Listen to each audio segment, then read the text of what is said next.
السلام علیکم ورحمۃ اللہ وبرکاتہ۔ ناظرین، امید ہے کہ آپ حضرات بخیر و عافیت کے ساتھ ہوں گے۔ ناظرین، ہم اور آپ نہاتے ہیں، غسل کرتے ہیں۔ نہانے اور غسل کرنے میں کون چیز ضروری ہے، کن چیزوں کا کرنا ضروری ہے، کن چیزوں کا دھیان رکھنا ضروری ہے کہ اگر ان چیزوں کو ہم انجام نہیں دیتے ہیں، کرتے نہیں ہیں، تو ہمارا جسم ناپاک ہی رہ جاتا ہے، ہم پاک نہیں ہو پاتے ہیں۔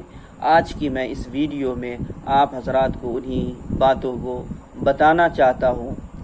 تو ویڈیو کو شروع کرنے سے پہلے ہماری آپ سے ریکویسٹ ہے، درخواست ہے کہ اگر آپ نے ابھی تک ہمارے چینل کو سبسکرائب نہیں کیا ہے تو سبسکرائب کر دیں، بیل آئیکن کو دبا دیں تاکہ جب بھی میں کوئی ویڈیو اپلوڈ کروں تو اس کا نوٹیفیکیشن آپ تک سب سے پہلے پہنچے۔ تو چلیے ویڈیو کو شروع کرتے ہیں۔ تو ناظرین، غسل کے اندر 3 چیزیں فرض ہیں، ضروری ہیں۔ اگر ان 3 چیزوں کو میں سے کوئی ایک چیز بھی فوت ہو جاتی ہے، چھوٹ جاتی ہے، اگر ہم انجام نہیں دیتے ہیں تو ہمارا بدن ناپاک ہی رہتا ہے۔ تو وہ کون چیزیں ہیں؟ 3 چیزیں ہیں۔ غسل کے اندر 3 چیزیں فرض ہیں۔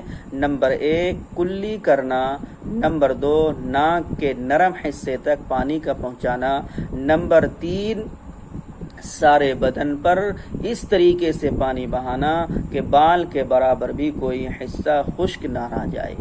یہ 3 چیزیں غسل کے اندر فرض ہے، ضروری ہے کہ جب تک ان 3 چیزوں کو انجام نہیں دیا جائے گا، ان 3 چیزوں میں سے کوئی ایک چیز بھی چھوٹ جاتی ہے، باقی رہ جاتا ہے، تو انسان کا ناپاک ہی رہ جاتا ہے، انسان کا بدن پاک نہیں ہوتا ہے۔ اور اگر ان 3 چیزوں کو اچھے طریقے سے انجام دیتا ہے، کرتا ہے، کلی بھی بہترین کیا اور ناک میں پانی بھی ڈالا اور سارے بدن پر بھی اس طریقے سے پانی بہایا کہ بال کے برابر بھی سوکھا نہ رہا، تو انسان پاک ہو جاتا ہے۔ تو میرے محترم، آج کی ویڈیو میں اتنا ہی کے لیے کافی ہے کہ ہم اور آپ ان 3 باتوں کا غسل کرتے وقت، نہاتے وقت دھیان رکھیں۔ جب تک ہم اور آپ ان 3 باتوں کا دھیان نہیں رکھیں گے، ہم ناپاک کے ناپاک ہی رہ جائیں گے۔